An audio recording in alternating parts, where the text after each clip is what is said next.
Hey guys, tonight we drift way back to the storm-lashed coastlines of Scandinavia, where the air smells of pine smoke, wet wool, and something else you can't quite place. Maybe the faint tang of fish stew someone forgot to stir. You're standing at the edge of a fjord, watching the long, snake-like shape of a Viking longship slice through silver waters beneath a sky so heavy with clouds it feels like the gods forgot to finish painting the sunset. And under your slightly crooked iron helmet, because let's be honest, helmet fitting wasn't exactly a precision art in the 800s, your beard itches badly. It's stiff with sea spray, wind-matted and tangled like a troll's nest. There's a crust of dried salt near your chin and a stubborn little knot you swear wasn't there before the last raid. Welcome to the glamorous life of a Norseman. So, before you get comfortable, take a moment to like the video and subscribe, but only if you genuinely enjoy what I do here. And hey, drop your location and local time in the comments. I love seeing where and when you're listening from.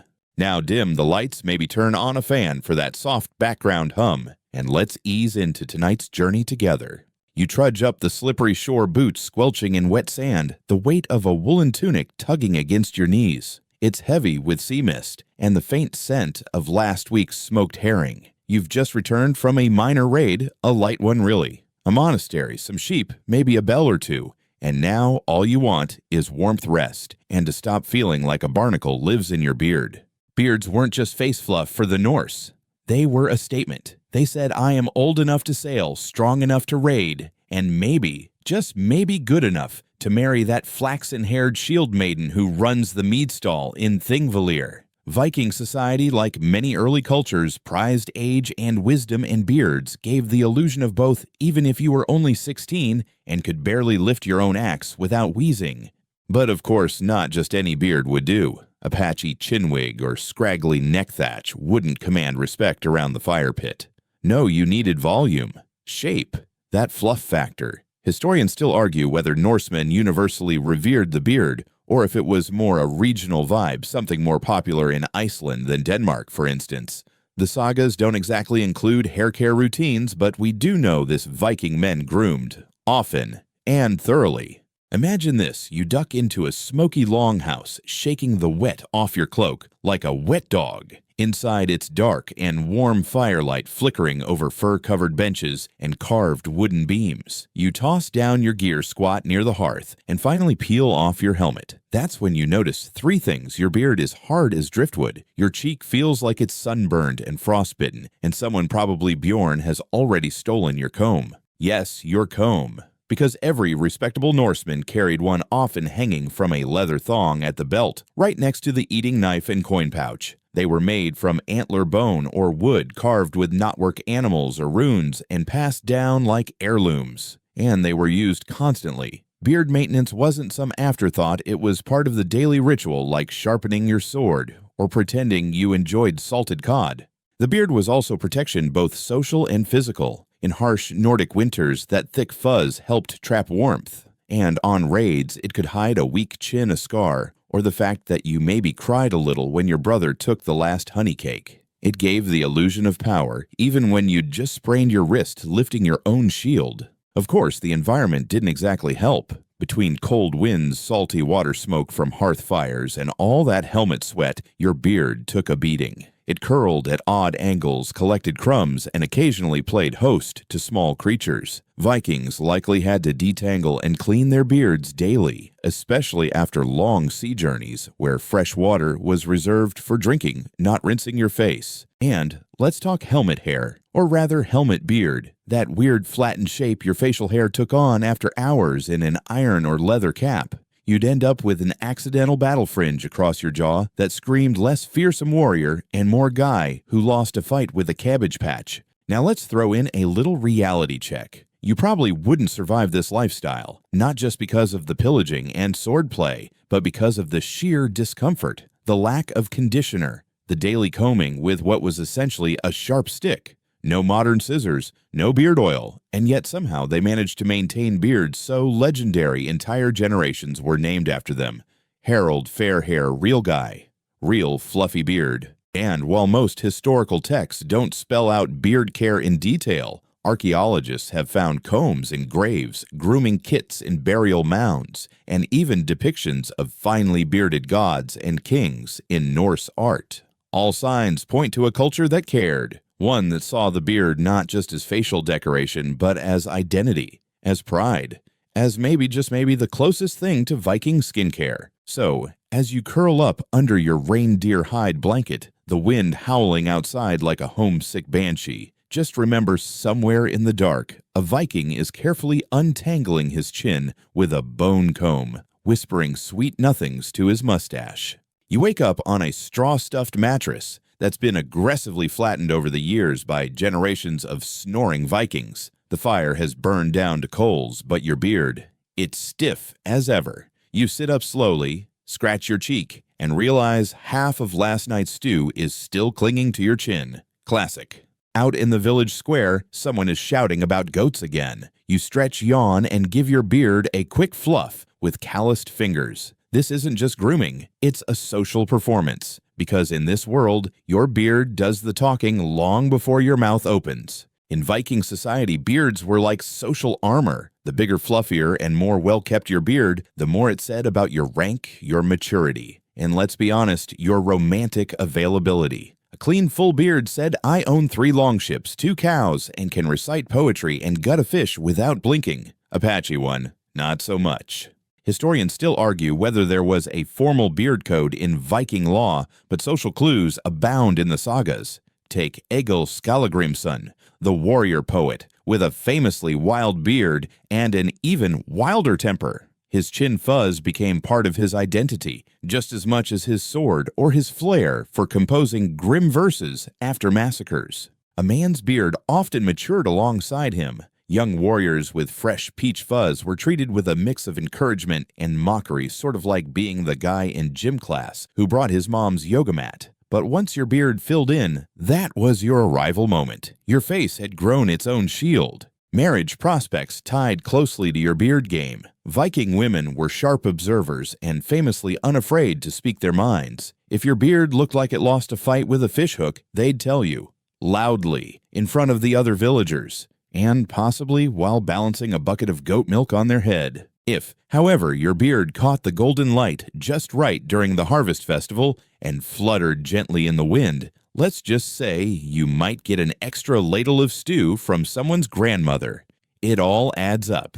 There's also evidence that beard styles varied slightly depending on region and class. Chieftains and high-ranking warriors tended to keep longer, fuller beards. Think of it like a woolly crown. Farmers and traders might go for shorter, more practical cuts to keep things tidy while working. Facial hair wasn't one size fits all, even in a time without mirrors. Speaking of mirrors, they didn't really exist in the modern sense. Vikings used polished metal bronze or silver plates for reflection. So unless you were wealthy, your self-styling efforts were more vibe-based than precise. You mostly trusted your comb, your instincts, and the occasional brutally honest comment from your cousin. Let's pause for a moment. Imagine you're preparing to attend the local thing, a kind of open-air parliament/gossip festival. You've washed your face in icy stream water, dried off with a scrap of linen that smells suspiciously of goat, and now you sit cross-legged near the hearth. It's beard time. Out comes the comb. It's carved from deer antler, passed down from your uncle, and etched with a dragon that sort of looks like a potato, but you're too polite to say so.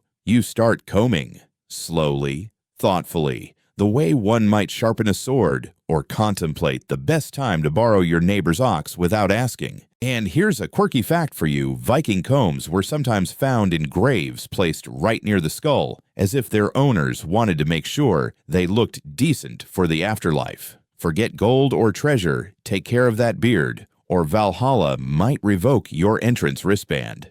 There's a beautiful irony in it all. This was a warrior culture, yes, one of raids and swords and blood oaths, but also of delicate daily acts of care. A man could swing an axe hard enough to split a shield and spend 20 minutes making sure his beard had the right amount of volume. It was a culture that blended violence with vanity in ways that feel oddly modern. And yet, even today, beard culture echoes this Viking bravado. Think of the biker gangs, lumberjack festivals, ironic hipster cafes, places where the beard still says, I'm strong, I'm stylish, I know at least 5 ways to start a fire, We've evolved, sure, but some things haven't changed much. Beard, Josser power. Beard, Saich's personality. Beard size something you'll still be judged for during an awkward first date. There's even evidence that beard competition existed unofficially, of course. Maybe not organized events, no one was handing out gold medals for fluffiness, but subtle flexes during gatherings, festivals, and negotiations. One saga even refers to a man whose beard was as soft as down and as golden as sunlit wheat. Another was described as coarse like horsehair and full of secrets. Full of secrets. That's not even a joke. Someone really wrote that down. So, as you stroll past the mead hall, now your beard glinting slightly with dew and adventure, take a moment to appreciate just how much your facial hair is doing for you. It's keeping you warm, making you look respectable, and possibly helping you negotiate for more sheep. It's the ultimate multitasker. And if you feel a little self-conscious about the tangled bit near your chin, don't worry. Even Ragnar probably had a bad beard day now and then.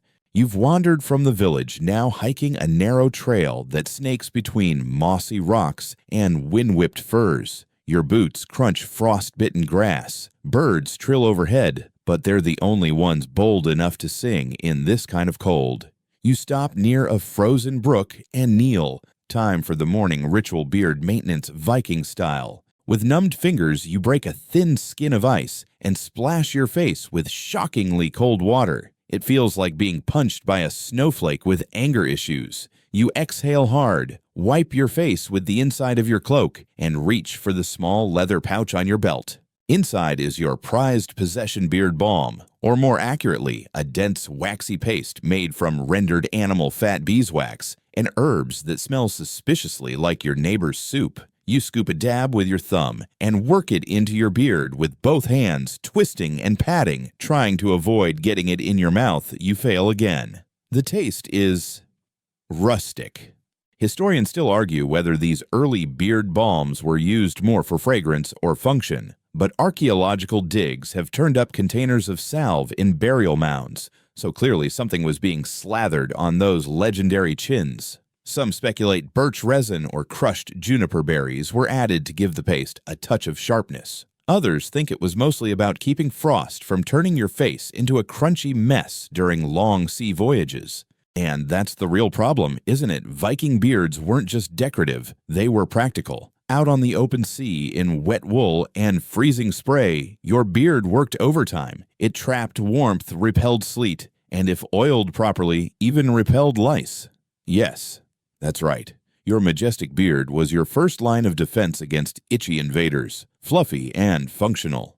You continue massaging in the balm. It makes a satisfying squish between your fingers. You can almost hear your ancestors whispering their approval. One of them is probably saying, "That's the exact amount of goose fat I used before sailing to Ireland." Because you're not alone in this grooming obsession. Every Viking man who took pride in his appearance, and many did, had a kit. Not a fancy wood and leather thing with brass buckles, but a simple collection of tools, the antler, comb, the beard balm, perhaps even a small bone tweezer for plucking stray hairs. Yes, tweezers. Vikings didn't mess around. There's a strange kind of tenderness in it. Picture this: a hulking warrior with arms like tree trunks, delicately inspecting his face in a piece of burnished bronze, plucking a rogue chin hair that doesn't flow quite right. This same man might hours later be leading a raid on a monastery. That's Viking duality for you, murder at noon, moisturizing by sunset. Let's zoom in on the tools themselves. Viking combs were works of art. Carved from antler bone or even walrus ivory, they weren't just utilitarian, they were status symbols. Some were plain, but others were etched with knotwork or rune-like scribbles. A comb might hang from a belt encased in a sheath to protect the delicate teeth. Some were so small and portable that archaeologists mistook them for charms. But nope, just hygiene, baby.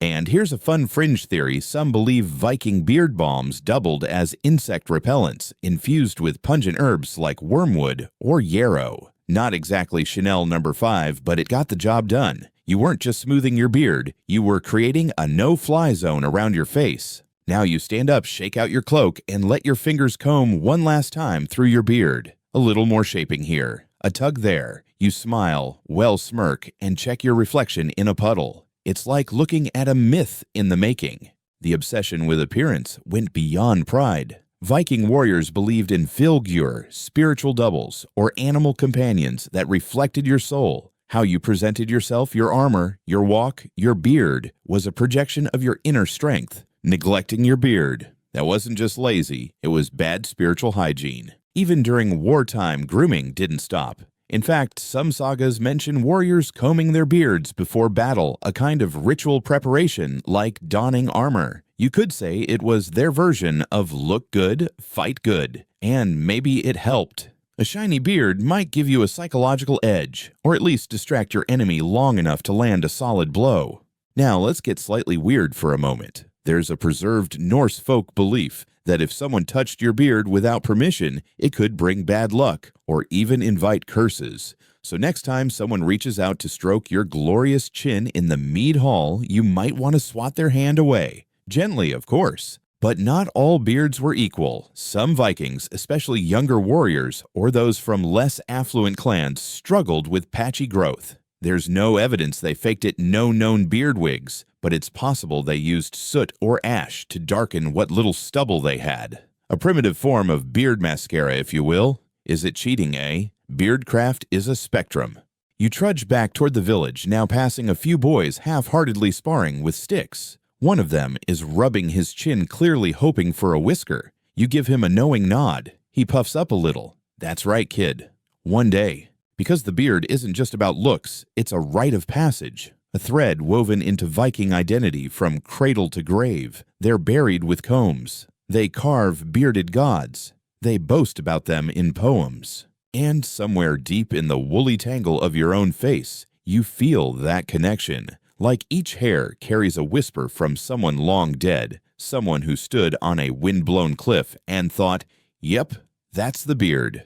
You find yourself back at the village, now walking past the longhouse where smoke curls lazily from the fire pit. The cold has bit into your bones, but there's warmth ahead, both literal and metaphorical. This is home, and there's something comforting about the smell of pine wood and roasting meat. The hum of life in a Viking settlement always has that same familiar rhythm, the chatter of neighbors, the clatter of tools, and the low murmur of a dozen beards being adjusted or groomed. You've been out long enough for your beard to settle, but you can't help but run your fingers through it again. There's something deeply meditative about it. Maybe it's because you know your beard is more than just a physical feature. It's a status symbol, a mark of your tribe, a sign of who you are in a society where appearance matters more than you might think. The other villagers are eyeing each other up as much as you're eyeing them. Sure, they're watching the farm work, but they're also observing the beards. And yes, beards could be a literal weapon in a culture that revered sharpness.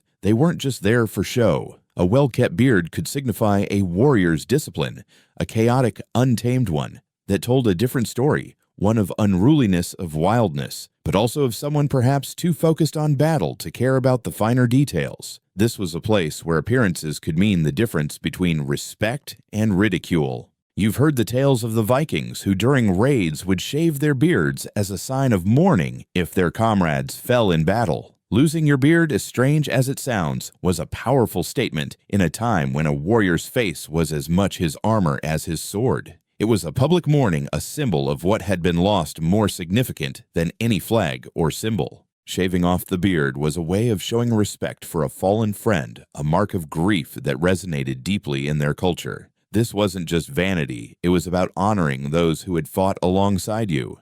But it wasn't always about battle either. The beards told stories beyond the violence of war. Some Vikings grew their facial hair long simply as a mark of their manhood. When they first joined the raid ships, younger men were expected to keep their faces clean-shaven, a sign of their youth and inexperience. Only after surviving a certain number of raids or proving themselves in battle could they grow the beards that would mark them as seasoned warriors. Think of it as their initiation ritual. If you returned to the village with a full bushy beard after a few years of raiding, it was a statement: I've been through the fire and I've come out the other side. Historians still debate how long it took for a Viking to truly establish their warrior status. Some believe it was about experience. Others say it was simply about surviving long enough to make it back home to tell the tale. A beard could also be a sign of leadership.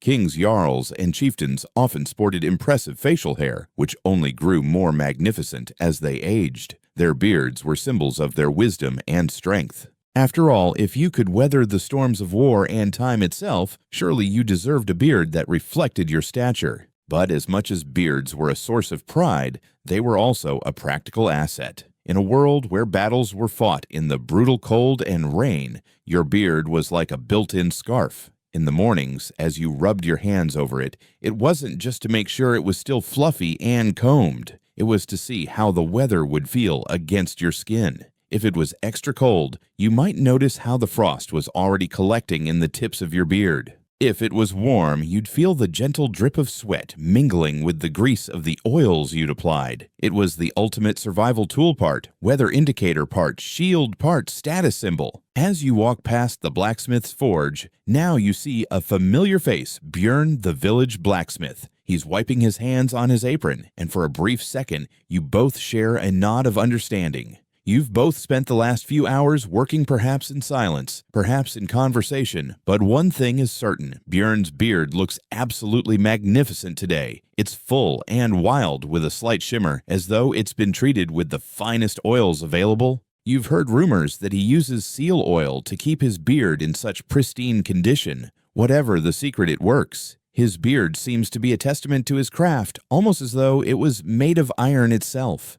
Björn, you call out the words forming like steam in the crisp air. How do you keep that beard of yours so sharp? He laughs, the sound deep and rich like the rumble of a distant storm. A bit of everything he says scratching his chin. A little bit of fish oil, a little bit of seal fat, and a whole lot of patience. The key is never rushing it. A good beard takes time just like a good sword.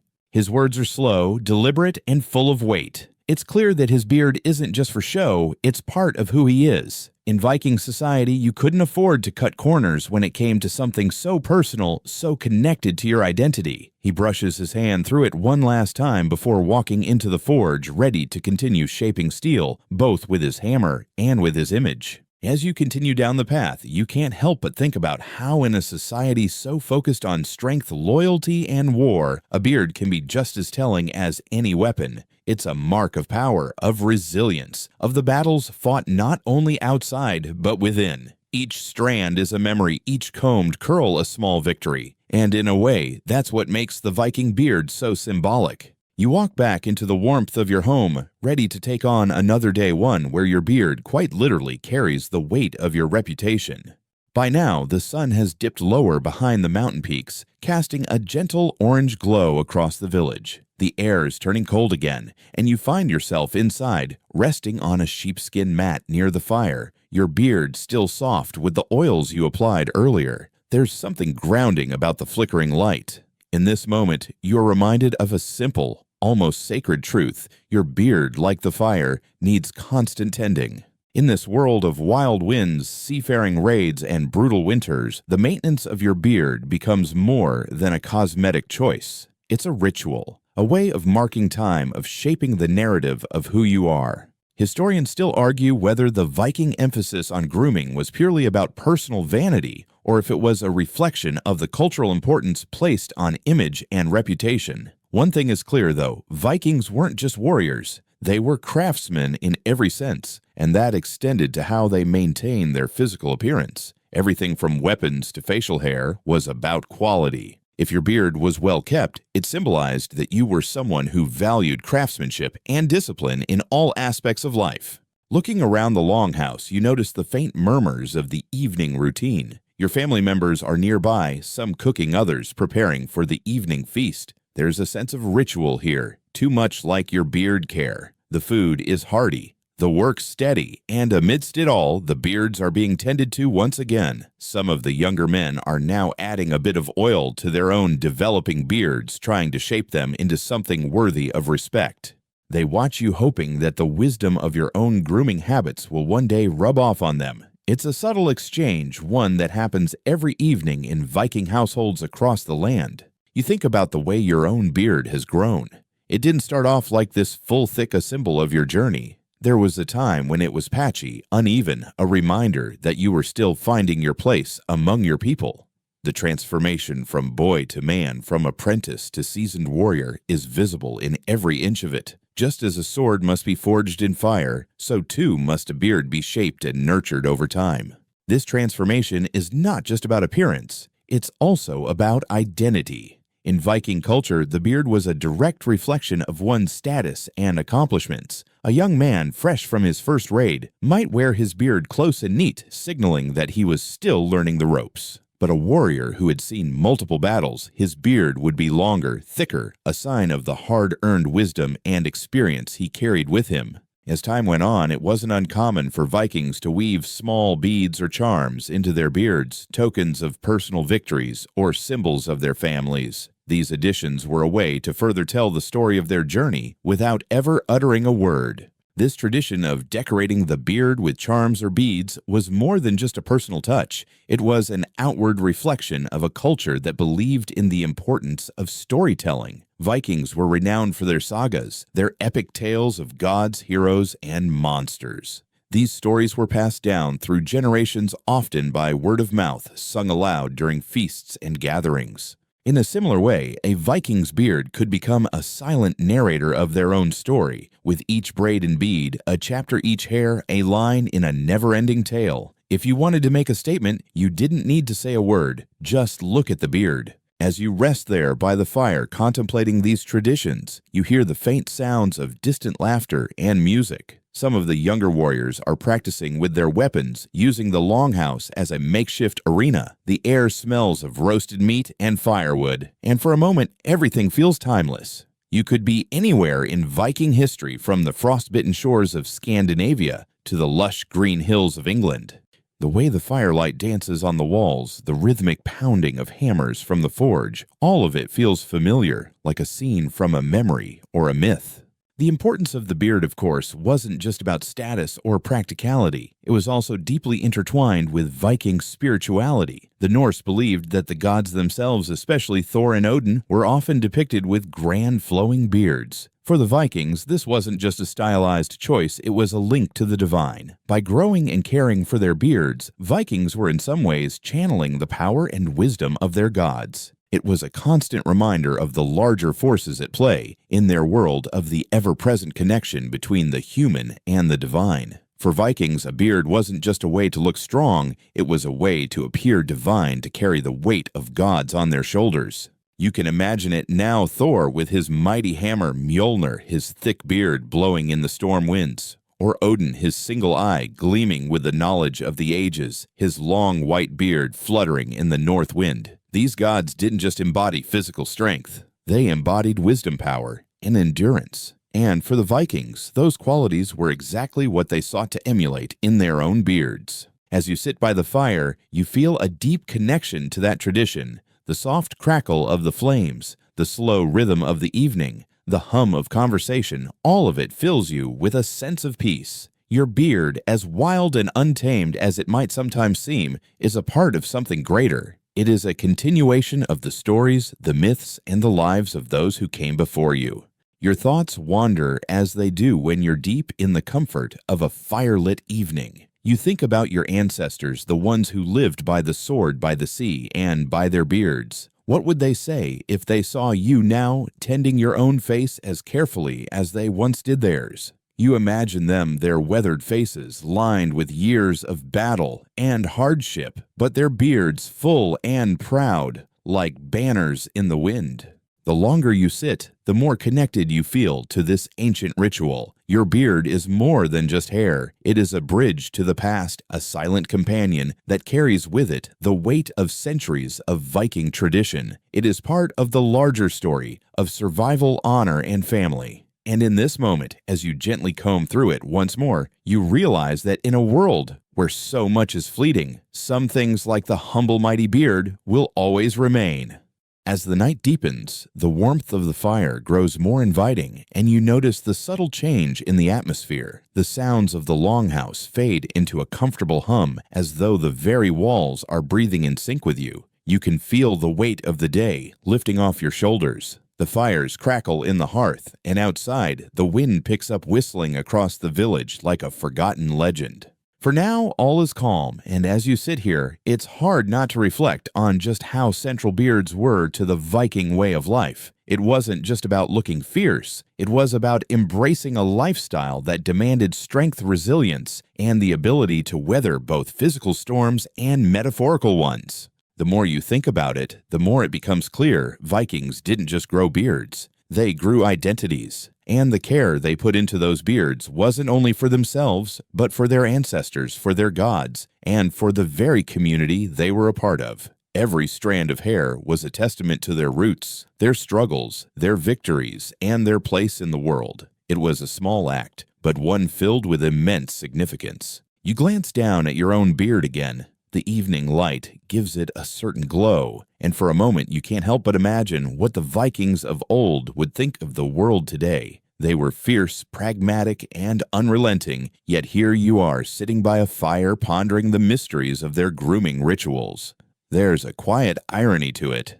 Perhaps the world has changed, but the symbolism of a well-kept beard remains timeless.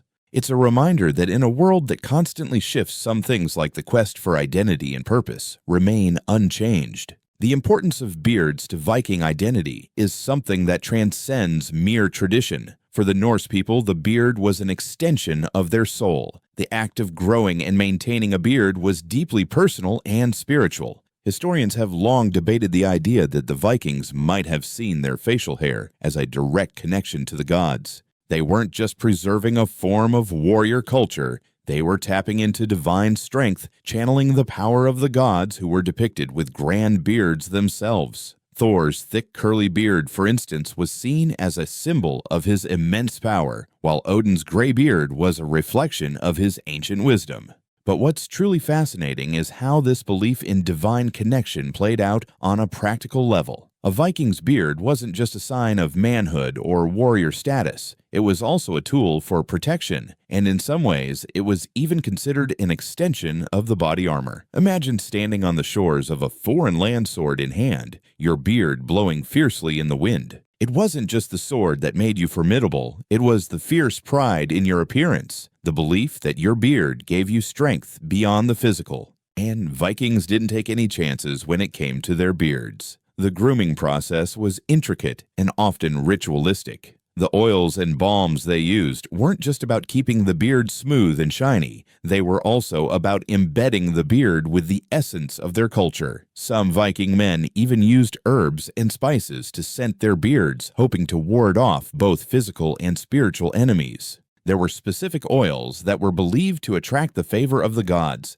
particularly the oils extracted from plants that were sacred in Viking lore. In essence, tending to a Viking beard wasn't just personal hygiene, it was a way of inviting divine protection. For those who survived the harsh winters, your beard wasn't just a statement, it was a shield from the elements. The oils and animal fats that were regularly applied helped to protect the skin from the biting winds, while also providing an extra layer of warmth during the frigid months. You could almost picture a Viking warrior standing firm against the unforgiving cold, his beard a symbol of his indomitable spirit. But beards weren't just about survival, they were also about making a statement. To some Vikings, a particularly well-maintained beard could serve as a sign of their achievements. It was almost like an ongoing saga, written into the very strands of hair. Each braid bead and twist told the story of where they had been, what they had done, and what they hoped to accomplish next. A man who had fought valiantly on the battlefield, for instance, might have a beard decorated with charms or symbols of victory. Each item woven into his beard would tell a tale of strength of enemies conquered, of lands taken. It wasn't uncommon for Vikings to take their grooming seriously, even to the point of being somewhat competitive about it. In fact, there were often contests where men would showcase their beards, comparing them to see who had the fullest, most impressive beard. These contests were less about vanity and more about displaying one's resilience and ability to care for something as sacred as their appearance. It was a way to bond with fellow warriors, to show off your survival skills in a culture where every detail, even a beard, mattered. You've probably noticed by now that the act of grooming a Viking beard goes far beyond vanity or mere tradition. The ritual is steeped in meaning, deeply connected to the very essence of Viking identity. It reflects their values of strength, honor, and the enduring connection between man and God. Each well-maintained beard is like a badge of honor, a reflection of the warrior spirit that drove these men across seas and into the unknown. As you sit by the fire, your beard now completely tamed, you realize how much it has become a part of you. It is not just the beard of a man who enjoys his solitude by the hearth. It is the beard of someone who understands the deep cultural roots that come with every hair that grows. You wonder briefly if perhaps the act of caring for your beard will someday become part of the sagas too, an epic journey passed down through the generations, told over and over in a way that captures the spirit of who you are. The evening settles into a quiet rhythm, and with every passing moment, you feel a deeper connection to this ancient tradition. The winds continue to howl outside, but within the walls of your home, the warmth of the fire keeps everything safe. Your beard, much like the fire, is a constant presence in your life. It represents everything you've been, everything you are, and everything you will become. And as the fire crackles gently in the hearth, you find comfort in that thought. Your beard, so full of life and history, will carry your story, just as the beards of the Vikings once carried theirs. The night continues to wrap its dark arms around the village, and you sit comforted by the soft crackling of the fire. The air feels still now, with only the occasional gust of wind stirring the leaves outside. It's easy to drift off into a deep state of relaxation as you reflect on the symbolism of the Viking beard. It was more than just hair. It was an emblem of something much larger, something enduring. It's a bit like the beard itself, full of secrets, full of history, full of strength. Now, as you sit there, consider the way the Vikings wore their beards. It wasn't always about going for a full-on, untamed look. In fact, some of the most revered warriors would have their beards styled with care. Imagine the level of focus and attention required for these grooming rituals. It wasn't a quick morning task. The process was almost meditative, a daily routine that gave men a sense of purpose. The patience it took to comb and oil their beards made it a symbol of their discipline, an art form in its own right. You can almost picture a Viking warrior kneeling in front of a reflective surface, adjusting his beard with careful precision. Maybe he has a small knife in hand, using it to carefully trim any stray hairs, shaping the beard into a reflection of his inner strength. A perfectly maintained beard wasn't just a personal choice, it was a cultural expectation. It was an act of respect for oneself and for the gods. Each strand was thought to carry with it the essence of the warrior's soul. In the flickering light of the fire, the whole idea of the beard as a form of self-expression feels a little like magic. While some Viking men were content with simple, natural beards, others took it to the next level. The practice of braiding the beard was common, and it wasn't just for aesthetics. The braids were an expression of both creativity and status. A Viking warrior could walk into a gathering with his intricately braided beard, each twist and turn of the hair telling a story. Maybe there was a braid for every battle he had fought, or for each of his children, or perhaps a braid to commemorate a personal victory. Historians still argue whether Vikings believed their beards carried magical properties. Some say the elaborate braids were meant to enhance their power or charm the gods, while others maintain that it was merely a display of skill and craftsmanship. Whatever the case may be, the more intricate the beard, the more respect it garnered. It wasn't just about looking good, it was about presenting an image of strength and competence. After all, a warrior who could tame his beard was likely to be a warrior who could tame the chaos of battle. As you sit here, the idea of the beard as a canvas for creativity makes you think about the importance of storytelling in Viking culture. Every warrior had a saga to share, whether through epic poetry or through the stories woven into their appearances. A well-groomed beard told a story that went beyond words. It was a visual representation of their deeds, their lineage, their connection to the gods, and their community. Think about how the Vikings would have sat around their longhouses exchanging stories of their adventures, their victories, and their hopes for the future. In a way, the beard acted as a non-verbal communicator, conveying tales that words sometimes couldn't express. If someone walked into a room with a heavily braided beard, you might not need to ask about his history. His beard would tell you everything you needed to know. This deep connection between the beard and storytelling is something that perhaps doesn't get enough attention. Yes, the Vikings are often celebrated for their epic voyages and their fearsome reputation as warriors, but it's also worth remembering how they used the small, everyday act of grooming to keep their personal stories alive. For the Vikings, a beard wasn't just a physical trait, it was part of a larger narrative about who they were and what they stood for. And while the Vikings may have lived centuries ago, you can't help but see the parallels with today. In a way, we all have our own beards, symbols of who we are crafted through choices we make, habits we develop, and stories we tell. Perhaps we're not as focused on the beards themselves, but the way we shape our identities and how those identities tell a story to the world is no less significant. Of course, the Vikings didn't just stop at braiding. They went one step further, adding beads and other adornments to their beards to signify rank achievements or even personal beliefs. A bead could represent a specific god or goddess they worshipped, or perhaps it was a reminder of a battle they had won. The act of adding beads to a beard was almost like creating a personal relic, a miniature shrine of sorts. It wasn't just jewelry, it was a symbol of devotion and strength.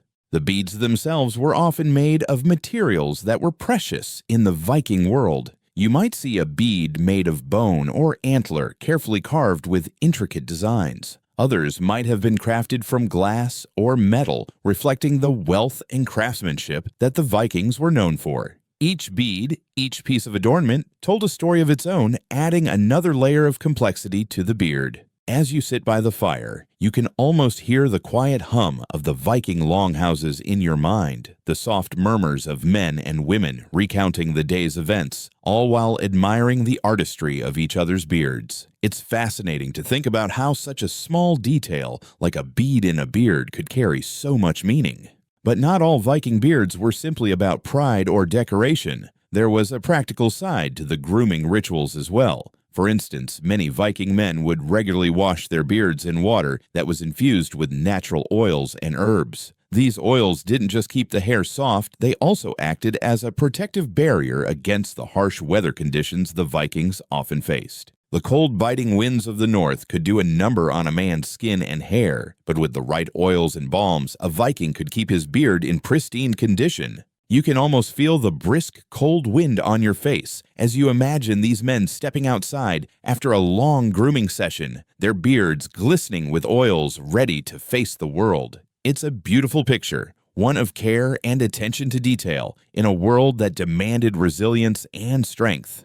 And perhaps in some ways, this focus on grooming served as a reminder that even in the harshest conditions, there's always room for a little self-care. As the night deepens and the fire slowly dwindles, you feel the weight of history gently settle over you. You can almost imagine the stoic faces of Viking men, each one adorned with his meticulously crafted beard, striding through the cold northern landscape. They were warriors, yes, but they were also skilled artisans, builders, and farmers. Their lives were full of contrasts, fierce battles, and tender care for their beards, hardened exteriors, and delicate grooming rituals. This duality is what made the Vikings so intriguing. But while Viking beards were certainly a marker of strength, there was another side to their significance, the spiritual connection they symbolized. Vikings didn't just view their beards as physical extensions of themselves. To them, a well-kept beard was a reflection of their relationship with the gods. Consider the importance of Thor, the god of thunder, whose own thunderous beard was as symbolic as his mighty hammer. In Viking mythology, hair and beards had a sacred meaning, often intertwined with the divine. Think of the way Vikings might have gathered at their feasts, exchanging stories of their gods and their ancestors. The presence of a well-groomed beard could have been seen as a sign of one's respect for divine order and power. Perhaps a Viking warrior would wear his beard long braided and adorned with a silver bead as a way of paying homage to Thor. Or perhaps he wore a simple, well-oiled beard to signify his loyalty to Odin, the god of wisdom and war. Either way, the act of grooming wasn't just for personal pleasure, it was an act of devotion. Historians still debate the role of beards in Viking religion. Some argue that the act of grooming was purely a reflection of a warrior's social standing, while others suggest it was a deeper spiritual practice. Was the attention paid to the beard a sign of reverence for the gods? Or was it simply a way to assert one's place within the tribe? There are no clear answers, but it's clear that Vikings placed great value on the care they gave to their beards. Now, picture yourself walking through a Viking settlement. You pass by the long houses, hearing the hum of voices and the clink of metal tools. Outside, Viking men gather in small groups, their beards glistening with oil, each one carefully styled. There's something almost meditative about it, watching these men prepare for battle or for feasts, taking time to ensure their beards are in perfect shape. It wasn't about vanity, it was about strength ritual and the expression of personal identity. This connection between grooming and spirituality wasn't exclusive to the Vikings, of course. In many ancient cultures, hair and beards were seen as a conduit between the human world and the divine. The Egyptians, for example, often depicted their gods with lavish beards as symbols of their power and authority. Similarly, the Greeks and Romans revered the beards of their gods, associating them with wisdom, leadership, and virility. So, the Vikings weren't alone in this belief that a well-groomed beard held power. It was a common thread running through many ancient societies. It's also worth noting that Viking women, while they didn't sport beards, had their own distinct grooming rituals that connected them to the divine. Viking women were often depicted as strong, independent figures, and they too took great care in how they presented themselves. Their hairstyles, too, were full of meaning, often woven with intricate braids and adorned with beads to reflect their status and spiritual beliefs. While their grooming rituals might not have involved beards, they shared the same sense of cultural significance that the men's beards carried. In a way, the Vikings' obsession with grooming reflects a larger societal trait, their belief in the importance of outward appearances as a reflection of inner values. A Viking warrior's beard wasn't just a personal attribute, it was a public display of his strength, discipline, and connection to the divine. A poorly maintained beard might be seen as a sign of neglect or weakness, whereas a well-groomed beard conveyed a sense of readiness, responsibility, and respect for tradition. It wasn't enough just to be strong in battle. You also had to demonstrate that strength in the smallest details of your daily life. As the firelight flickers and the warmth surrounds you, it's easy to see how these small, everyday rituals, the washing, braiding, oiling, were part of something much larger than personal grooming. They were part of an ongoing narrative, a thread woven through the fabric of Viking culture. Every morning, as a Viking warrior adjusted his beard, he wasn't just preparing for the day ahead, he was participating in an ancient living tradition that connected him to his ancestors and his gods. This connection to the past is something that modern society has largely lost. We no longer have these physical symbols, these daily rituals that bind us to our history in such an immediate way. Perhaps that's why the idea of the Viking beard is so captivating. It's a tangible link to a world that seems so far removed from our own, yet in many ways the act of grooming still holds a powerful symbolic meaning today. Whether it's the act of combing your hair or trimming your beard, there's something comforting about the idea that these small rituals still carry meaning, connecting us to our past and our ancestors. Historians still debate the significance of grooming in Viking culture, but it's clear that the Vikings themselves saw it as something vital, something that transcended mere appearance. The care they put into their beards wasn't just about looking good, it was about demonstrating strength, identity, and reverence for the divine. And as you sit here imagining the quiet satisfaction of a Viking warrior combing his beard before heading into battle, you can't help but appreciate the simple, soothing nature of such an ancient ritual. The night seems to stretch longer now as you rest in the warm glow of the firelight. The conversation around you, if you could hear it, would be low and steady, a blend of stories, laughter, and the rhythmic sounds of beards being carefully combed and braided. You begin to wonder if there's more to these grooming rituals than just their outward beauty. Perhaps there's something deeply meditative about them, a moment of solitude and reflection amidst the chaos of daily life. If you think about it, the Viking beard was almost like a tool of mindfulness. In the same way that we might sit quietly focusing on our breath or a simple task, these warriors would devote their attention to their beards. It wasn't just about getting ready for the day. It was a ritual, a pause to center themselves, a brief moment where the mundane met the sacred. For a Viking warrior preparing for battle, there was no better way to focus his mind and spirit than to spend a few quiet minutes ensuring his beard was perfectly styled, just as his sword would be sharpened. This moment of stillness seems to resonate with something universal. Across cultures and ages, the act of grooming has always been more than just a necessary task. It's been an opportunity to connect with oneself, to ground oneself before facing the world. Vikings weren't just taking care of their beards, they were taking care of their inner state. By attending to these small, everyday details, they could face the larger, more chaotic aspects of their lives with clarity and purpose. You might even imagine the soothing sound of a comb running through a thick beard each stroke, like a small, deliberate step toward tranquility. These warriors weren't just preparing for the battles they would face in the physical world. They were preparing themselves for the internal struggles, the battles within that no one could see. With each brush, each oiling, they were perhaps mentally preparing for whatever challenges lay ahead. And there's something comforting in that, knowing that even in the most turbulent times, they had these quiet moments to center themselves, to remind themselves of who they were, what they stood for. The act of grooming also had a deeper connection to the Viking view of fate. Vikings, with their strong belief in the Norns, the mythical figures who controlled fate, might have seen their beards as part of their destiny. Their grooming rituals could have been viewed as an acknowledgement of the threads of fate being spun by the Norns, each braid or bead representing a point in their journey. This belief in fate, in the delicate balance between personal will and destiny, could have been reflected in the way they groomed themselves. The act of braiding a beard, for example, might have been a symbolic act, as though they were weaving together the strands of their future. Historians still discuss the degree to which fate played a role in Viking culture, especially in relation to personal identity. Some scholars believe that the Vikings viewed their appearance as a reflection of their destiny, that their beards were in some ways an extension of the fate they were born into. Others suggest that grooming was simply a matter of practicality, a way to keep themselves clean and presentable for battle.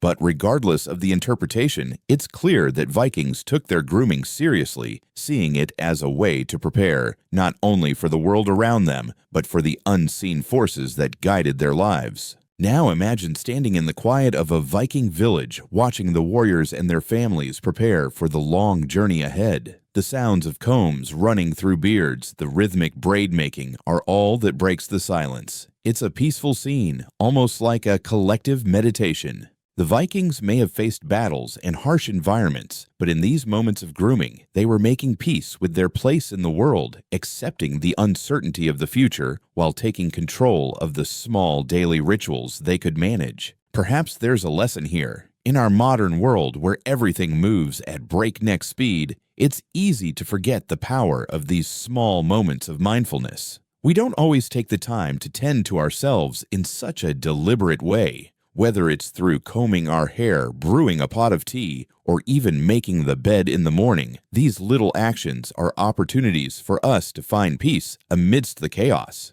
The Viking beard was an outward expression of this principle. It wasn't just about looking strong, it was about taking time to craft strength both inside and out. And perhaps in a world that often feels out of control, there's something incredibly comforting about that idea. By taking care of ourselves, even in the smallest of ways, we can find a sense of control, a sense of connection to something larger than ourselves. As you think about the Vikings and their beards, you begin to see how these seemingly small details hold much larger meaning. They were more than just warriors. They were people deeply connected to their world, to each other, and to the divine. Their beards were a reflection of that, both a personal statement and a cultural symbol, an outward manifestation of everything they stood for. The image of the Viking carefully tending to his beard before setting out on a journey feels like a gentle reminder that in the rush of life, there is still room for quiet moments of introspection and self-care. Maybe it's not about the beard itself, but about the ritual, about taking the time to reconnect with ourselves and the world around us, even if only for a few minutes. The Vikings, with all their strength and ferocity, knew that there was power in gentleness, in patience, and in care. Their beards were a testament to that, symbols of their connection to their past, their gods, and their destiny. As you sit back and listen to the crackling fire, it's almost as if you can feel that connection to something ancient, something timeless. and in that stillness, you can find peace. The fire's glow seems to soften as you settle deeper into your imagined Viking world, the quiet moments of reflection stretching comfortably. At this point in the evening, the temperature has dropped just enough to feel a crispness in the air. The fire, still crackling, mirrors the lively sounds that must have once filled Viking longhouses. Perhaps a Viking's beard was as much a symbol of cultural pride as it was of individual identity.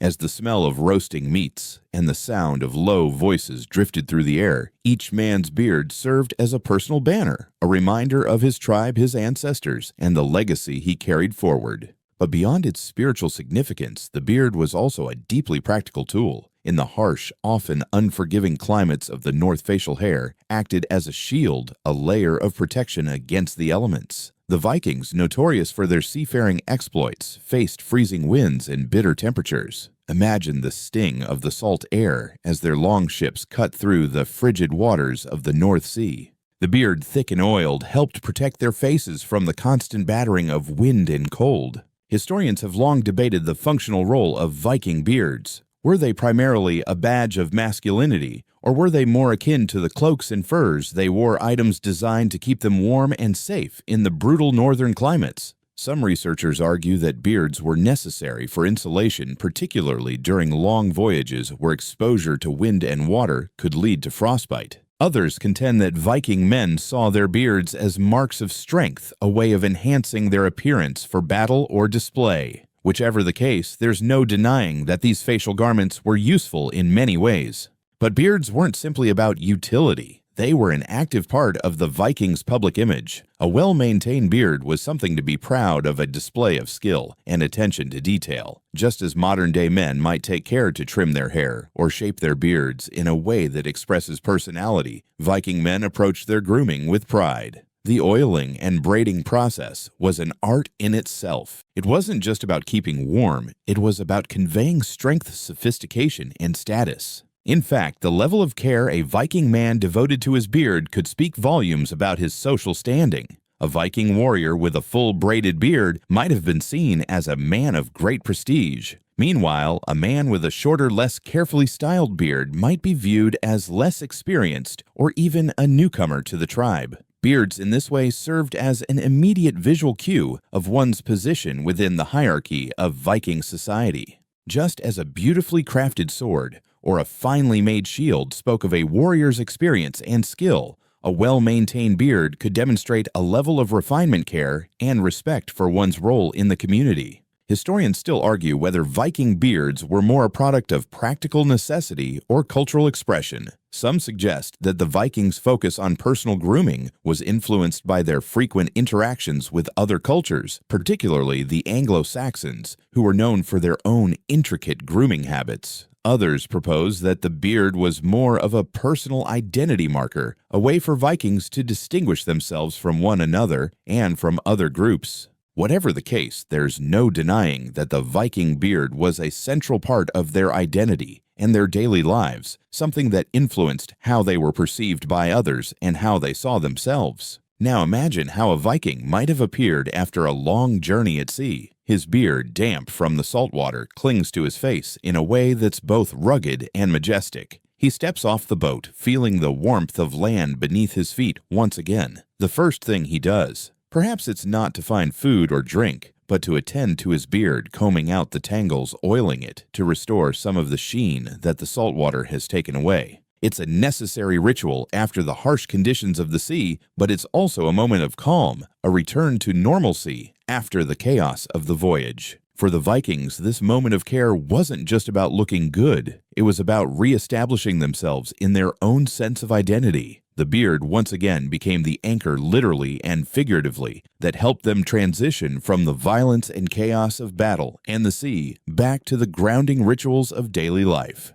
This duality is part of what made the Viking culture so intriguing. They could be fierce warriors capable of striking terror into their enemies, but they also knew how to find peace in the smallest of details. The simple act of caring for one's beard or any part of oneself could be a meditative return to balance. It's clear that grooming was an essential practice, but the exact significance of the beard could vary depending on the man, his tribe, and his role in society. Some Vikings might have chosen to wear their beards long and wild, a symbol of their wild, untamed nature. Others might have kept them neatly trimmed and shaped, a symbol of their disciplined, orderly mindset. Each beard in its way told a story of the person who wore it. And as you drift further into the narrative, imagine how this attention to personal detail might have extended beyond just the beard. The Vikings were known for their attention to detail in everything they did, whether it was building ships that could withstand the harshest seas, creating intricate jewelry, or preparing elaborate feasts for their communities. Their beards, as much as their ships or weapons, were crafted with care, thought, and purpose.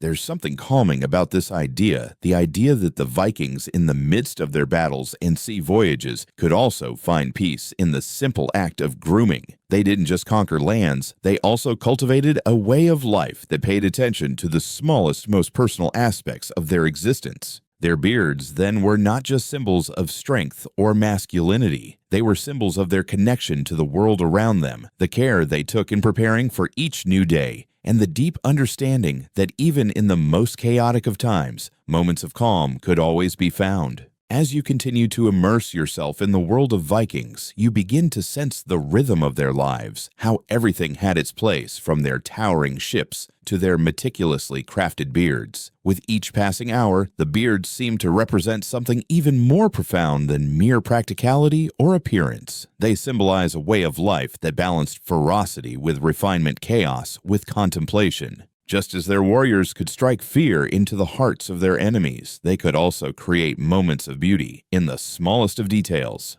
By now, you can almost feel the quiet hum of the Viking longhouse, the distant clink of metal, the soft laughter of companions, the crackle of the fire. As you envision this scene, the image of a Viking warrior beard, freshly braided and shining in the firelight, takes shape. His beard is a perfect reflection of him, strong, resilient, and proud, yet softened by care and attention. Each braid tells a story of his journey, his victories, and his connection to his people. But beyond the individual pride, there was something deeply communal about Viking grooming practices. The act of caring for one's beard was often shared among close companions, a communal bonding experience. Vikings, particularly the men, would help one another braid and groom their beards. It wasn't just an act of personal care, it was an expression of camaraderie, of trust, and shared identity. In a world where survival depended on the strength of the group, the grooming ritual became one of the small ways in which they strengthened their bonds.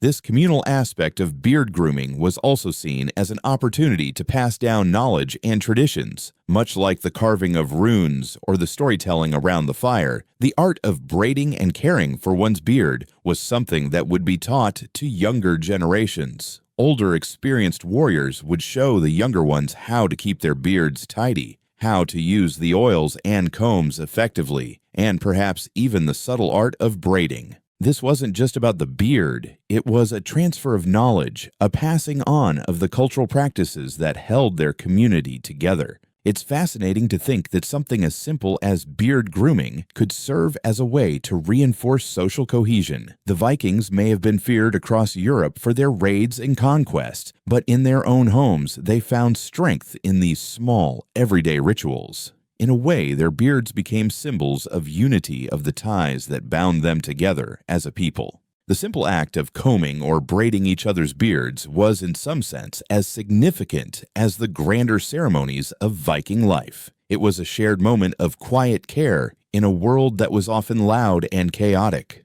Historians still debate how much Viking society valued physical appearance versus inner strength. While many believe that the Vikings prized strength, courage, and martial skill above all, there's a strong argument that appearance, especially grooming, was also a way to demonstrate respect for oneself and one's community. The Vikings didn't just go into battle looking scruffy, they maintained a well-groomed appearance, something that spoke to their discipline and respect for their culture. As you sit there, surrounded by the imagined firelight, the Viking warriors around you must have felt something akin to pride as they took part in these rituals. The carefully oiled, braided beards, the knowledge passed down from one generation to the next, all of it worked together to create an image of a people who, despite their rough and wild reputation, knew the value of care of community and of attention to the finer details. Perhaps you're starting to realize that the act of grooming wasn't simply an act of vanity. In the context of Viking culture, it was a symbol of something deeper, perhaps even a meditation on one's role in the world. The beards were more than a statement of power. They were a statement of how the Vikings saw themselves in relation to the world around them. To be groomed to take care of one's appearance was not just a matter of vanity. It was a matter of respect for oneself and for the community. It was a way of showing that they took pride in their identity and their place in the world. And in the midst of these long journeys, with the constant grind of battle and survival, these moments of grooming and reflection would have been a welcome pause. You can almost imagine the Vikings gathering around each warrior, taking time to care for his beard, to braid it with the same care and attention that he might use when preparing his sword for battle. Each strand, each knot a small expression of his journey, his history, his identity. These beards were more than just facial hair. They were a narrative in themselves, a living history of the Vikings' experiences, triumphs, and challenges. In these moments, time seemed to slow. The constant march of the Viking warriors from conquest to conquest, from battle to battle, would be marked by these small pauses, these tiny rituals of self-care. And while the world around them raged on, these moments of calm, of grooming, of tending to their beards, became a reminder that they too were more than just warriors. They were individuals capable of finding peace, even in the chaos, capable of seeing beauty, even in the smallest of acts. Historians still argue over the exact role that grooming played in Viking society, but one thing is clear: it was far from a trivial matter. The beard in all its forms was a reflection of something deeper. It was a mark of personal identity, of cultural pride, and of the bonds that held the Viking people together. As you drift off into the night, the image of the Viking warrior, his beard carefully styled and braided, seems to linger. Perhaps in his beard you can see a little bit of your own identity, carefully cultivated, deeply personal and timeless. By now, you're practically a beard expert, or at least an honorary Viking groomer. But we've yet to discuss one of the most remarkable aspects of Viking beard culture: their interaction with other societies and how their beards were perceived by the people they encountered. Because when you raid trade and wander from Greenland to Constantinople, your beard ends up making a bit of an international impression.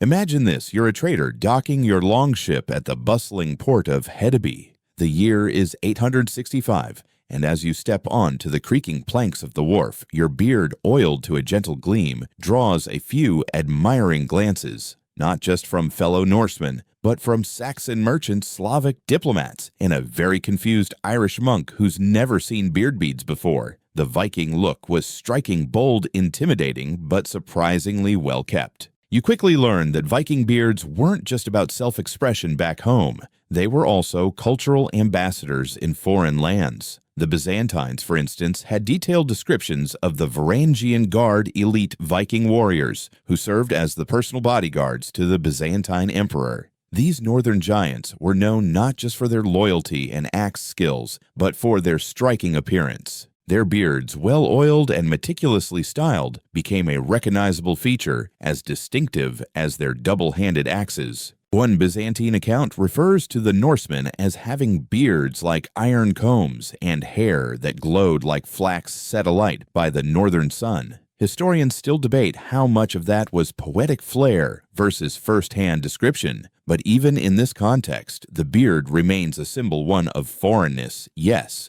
but also of discipline and cultural pride. The Viking beard became a kind of visual calling card, especially when traveling. In the Arab world, travelers like Ahmad ibn Fadlan documented his encounters with the Russes, a group of Vikings who had traveled down the Volga. He was both fascinated and slightly horrified by their grooming habits. In his famous account, he notes that the men combed their hair and beards daily, sometimes more than once, using intricate combs hung from their belts. Fadlan also describes how they washed in a communal basin, taking turns and using the same water, an efficient if slightly icky group hygiene practice that seems to have made quite an impression. Again, historians still argue whether Fadlan was being literal exaggerated or simply appalled by the foreign customs, but his observations align with the broader theme: these Vikings were clean. Their beards were maintained, their hair often styled, and their overall appearance likely defied the expectations of savage raiders. While their methods might seem odd to a medieval Islamic scholar, the Vikings clearly had their own ideas of refinement. What's even more interesting is how Viking grooming might have influenced the people they interacted with. In parts of Ireland and northern England where Vikings settled, archaeological digs have unearthed grooming kits, tweezers, combs, even ear picks that predate widespread personal hygiene among the local population. It's possible that the Norse brought not just axes and longships, but also a new standard of grooming. As bizarre as it sounds, the fluffy Viking beard might have sparked a minor hygiene revolution. Of course, not everyone was a fan. In medieval Christian Europe, excessive grooming was sometimes seen as a sign of vanity or even moral corruption. There are clerical letters from the time advising monks not to grow beards like the godless Northmen, as if facial hair was somehow contagious. One can imagine some poor monk being scolded for his slightly styled mustache just for looking a little too fashionable. Still, despite the occasional side-eye from church officials, Viking beards had staying power. Even long after the age of raids and sagas had faded, their grooming habits left echoes across Europe.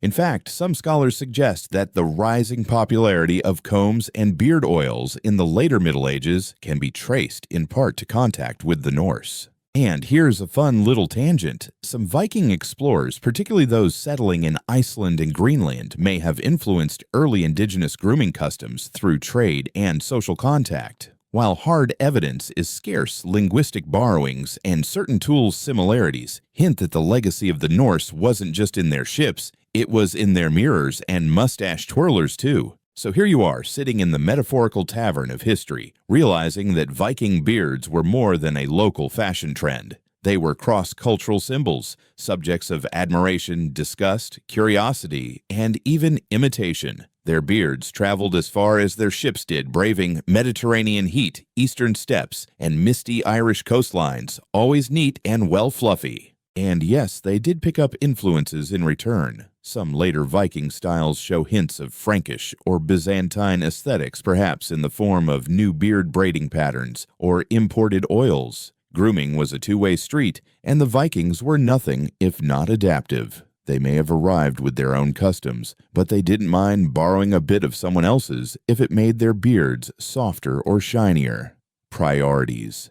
The cultural dialogue between Vikings and the people they met was written in trade goods, languages, weapons, and facial hair. So the next time you imagine a horde of Northmen charging over a hill, remember they probably paused that morning to condition their beards. There's a good chance they smelled faintly of pine resin and that at least one of them borrowed a comb from a friend before landing the first blow. You wake to the gentle creaking of the ship again, the endless roll of waves that carried Viking beards to faraway lands. And now, in this next phase of the journey, we're venturing somewhere closer to home. Not the salty wind of the fjords or the marketplaces of Novgorod, but the hushed, sacred spaces of the Viking household, where grooming wasn't just a habit, but a family tradition. Let's wander into a typical longhouse. It's warm inside thanks to the central hearth and thick thatched roof. Smoke curls upward, escaping through a gap in the roof, filling the air with the scent of burning birch and a hint of dried herbs. You hear the low murmur of voices, women spinning, wool children playing with carved toys, an old man sitting by the fire, his beard long streaked with gray, combed smooth and tied neatly at the end. He's teaching a younger man, maybe his grandson, how to oil and braid a beard properly, a domestic scene that would feel familiar across generations. Because for the Vikings, beard care wasn't just for the battlefield or the marketplace. It was deeply woven into domestic life. And yes, it started early. Boys who couldn't yet grow facial hair still took pride in their hair grooming, learning the art of combing, washing, and oiling long before the first wispy chin hair arrived. When it finally did, it was a rite of passage. You didn't just start growing a beard, you joined the long, unbroken tradition of Norse grooming. And here's a detail that might make you smile. Viking families often passed down combs. That's right, carved bone or antler combs would move from father to son, not unlike a favorite pocket knife or watch today. Some of these combs have been found in burial mounds, lovingly tucked beside the deceased, their tines still sharp after centuries underground. A bit like giving your beard the Viking equivalent of a family heirloom. Archaeological evidence shows that these household grooming kits were quite thorough. Alongside combs, you'd find tweezers for plucking stray hairs, or possibly brace yourself unwelcome guests, like lice small shears for trimming, and even ear scoops. These weren't one-size-fits-all kits either. Wealthier families had combs with intricate patterns, or even inlaid silver, while common folk made do with simpler ones, but still took pride in maintaining their tools.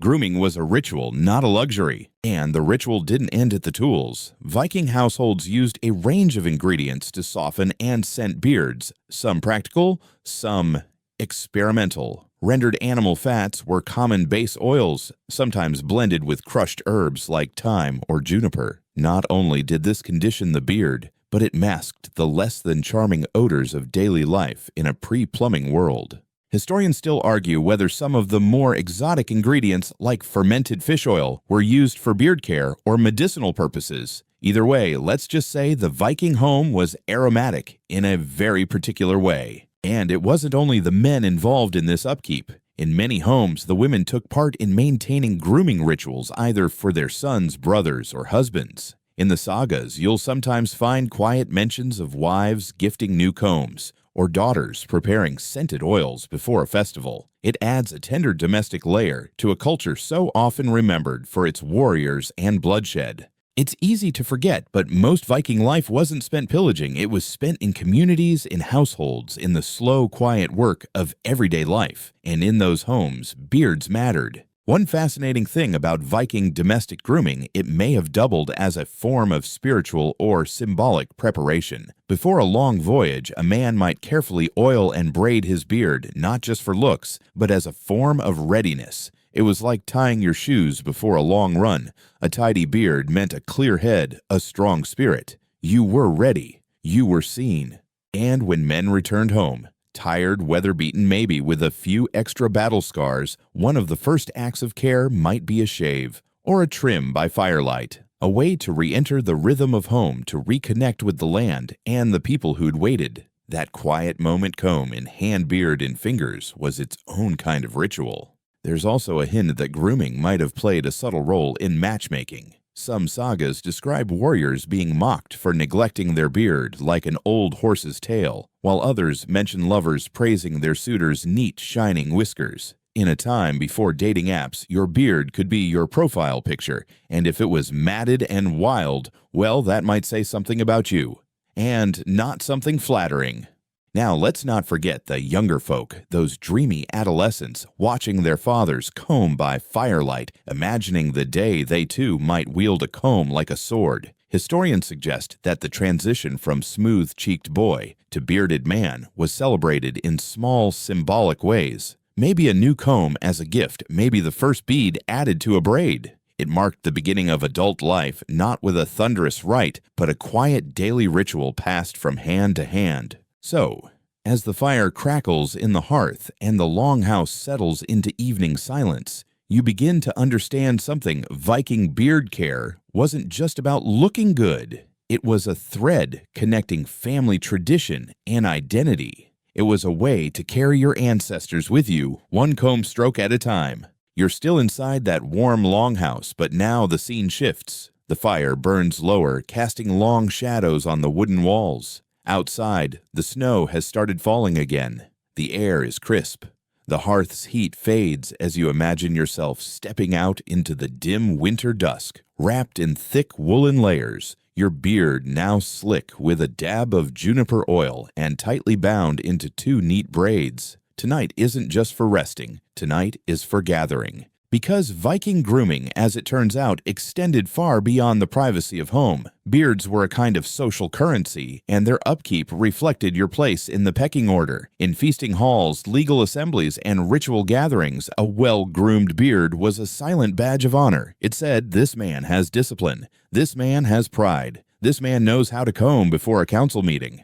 Let's walk with you now into a bustling thing, a Norse assembly. You can hear the voices before you see the crowd, the low hum of negotiation, a few raised tones in friendly dispute. Men stand in huddles, some nursing mugs of warm ale, others sharpening axes, but many, yes many, are tugging at their beards in thought, combing distractedly, or smoothing them down to mid-conversation. These weren't nervous habits, they were cultural reflexes. Appearance, after all, had legal implications. Historians still debate whether grooming was explicitly addressed in Norse law codes, but one thing's clear: social optics mattered. If you showed up to the thing looking disheveled, it didn't just suggest laziness. It could imply disrespect, even suspicion. Were you too drunk to wash, too dishonest to present yourself cleanly? In a society built on reputation and oral negotiation, your beard spoke before you did. And while we're on oral traditions, beard grooming even found its way into poetry. Skalds, the Viking equivalent of bards, often referenced flowing beards in their verses.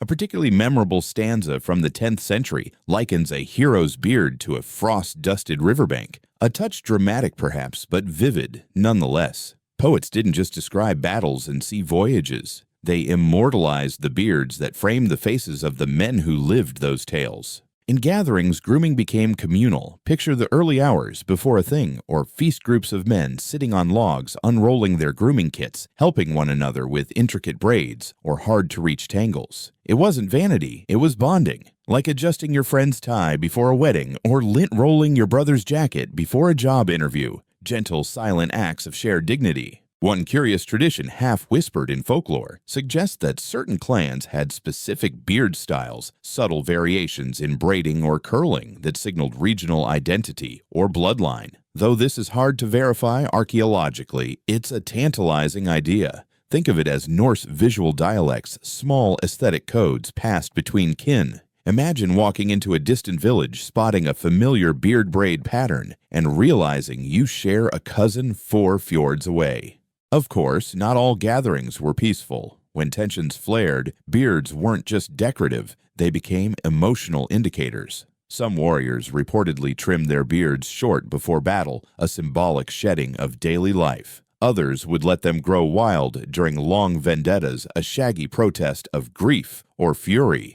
And here's a delightful oddity. In one 13th century saga, a man is mocked during a duel, not for losing, but because his opponent ruffled his beard with dishonor. As if to say, you didn't just bruise my body, you bruised my follicles. But perhaps the most revealing example of social beard culture came during the Yule feasts. These were the Viking version of New Year's winter solstice and family reunion all rolled into one. Men and women alike donned their finest garb. Hair and beards were perfumed with fir resin or animal musk. Combs were passed hand to hand like bread. There are even accounts of men bleaching their beards for the occasion. Yes, bleaching, possibly with lye soap or fermented grain mash.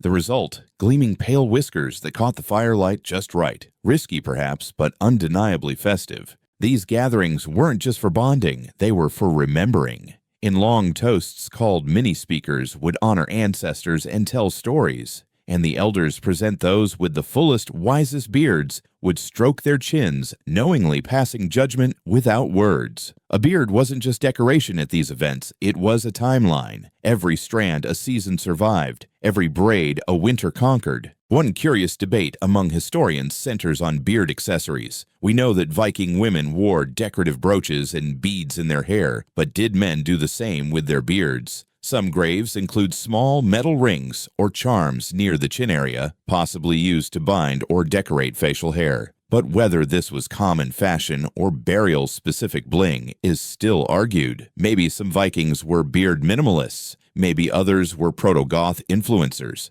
Who's to say? As the feast ends and the ale mugs are emptied, you see one last act of grooming a man, gently unbraiding his beard, combing it free before bed, as if letting his thoughts untangle with the strands. It's quiet, ritualistic. The day's performance dissolving into nighttime simplicity. And here you are now imagining yourself among them. You lean back, fingers brushing your own chin. Clean, cared for, seen. Morning breaks across the fjord with the kind of sleepy pink sky that makes you want to roll over and ignore the day. But in the longhouse, the hearth has already been stoked, and there's the soft clatter of someone grinding oats for breakfast. You sit up, stretch, and instinctively reach for your beard, still tidy from the night before, but it needs a once-over, because even in these final quiet hours before the day's labor, there's always time for a bit of grooming. This is your slow return to routine, to the daily rhythm that's somehow both rugged and meditative. Viking beard care wasn't just a ritual reserved for feasts and gatherings. It was a part of the ordinary too.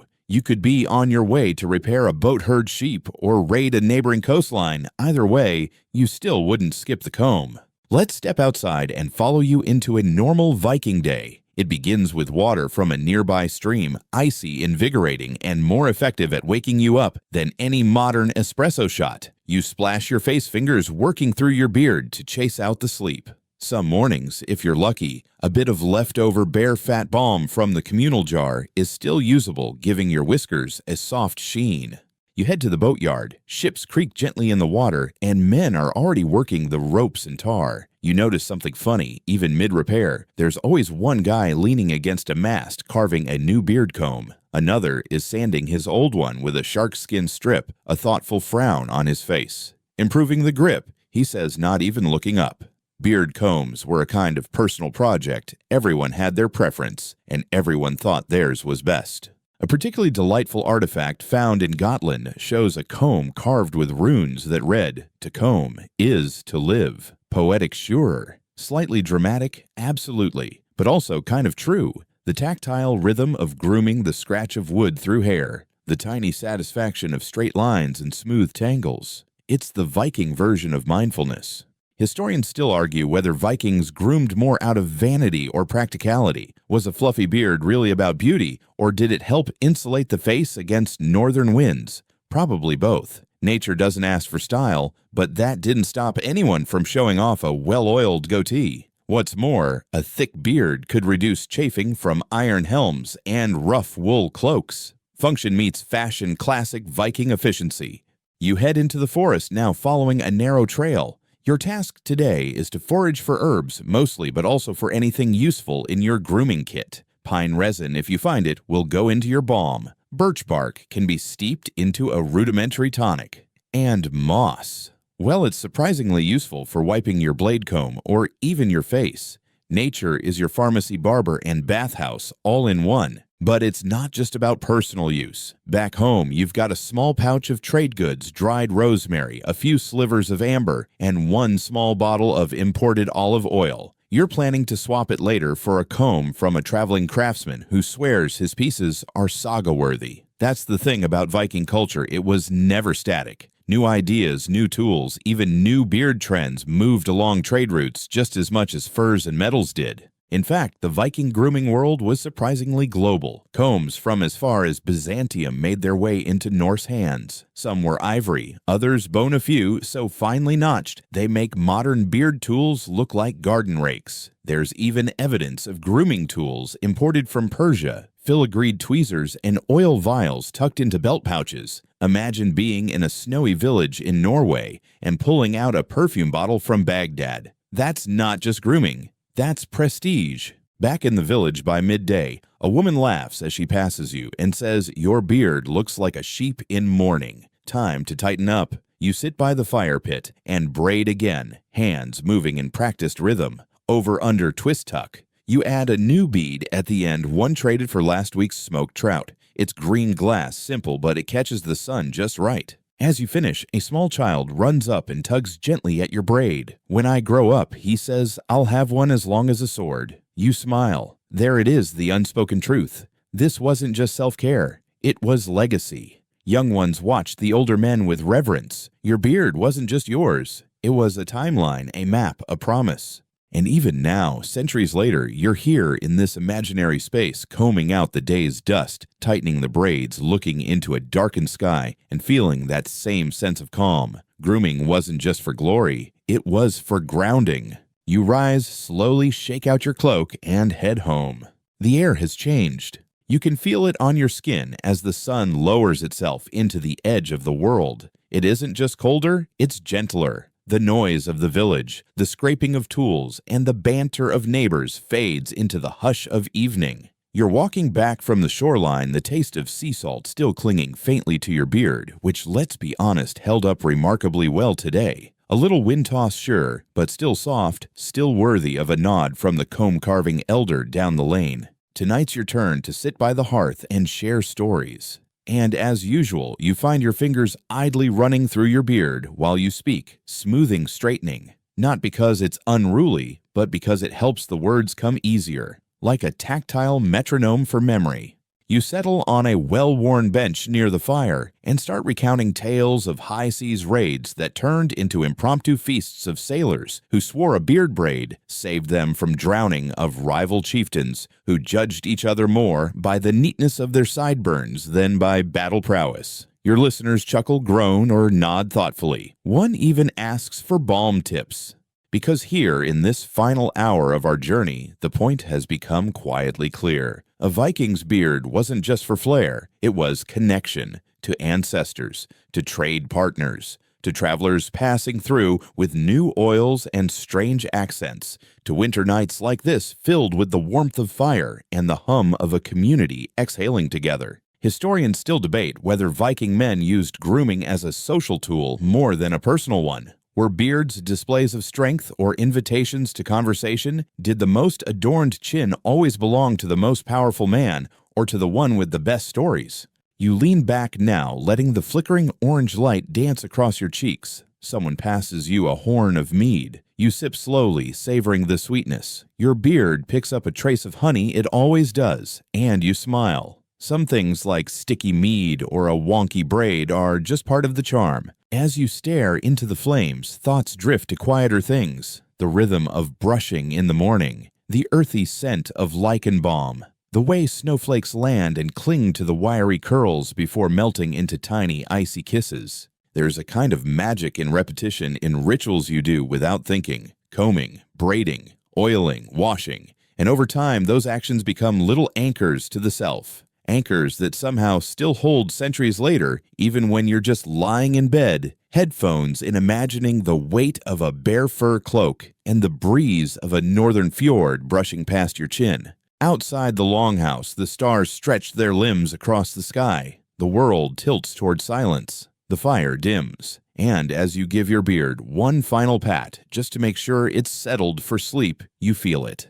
That strange contentment that comes from understanding something simple, something ancient. You don't need a saga to feel legendary. Sometimes a good comb and a quiet night are enough. Let's slow everything down now.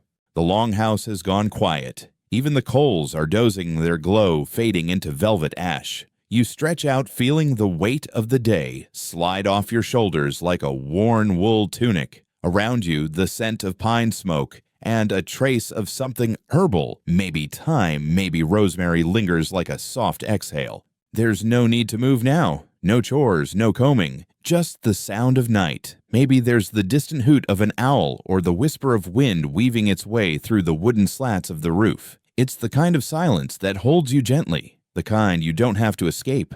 Your beard, after everything, feels warm and settled against your chest. Neatly braided perhaps, or left loose and soft, either way, it's a small comfort, a familiar weight in a world that keeps spinning.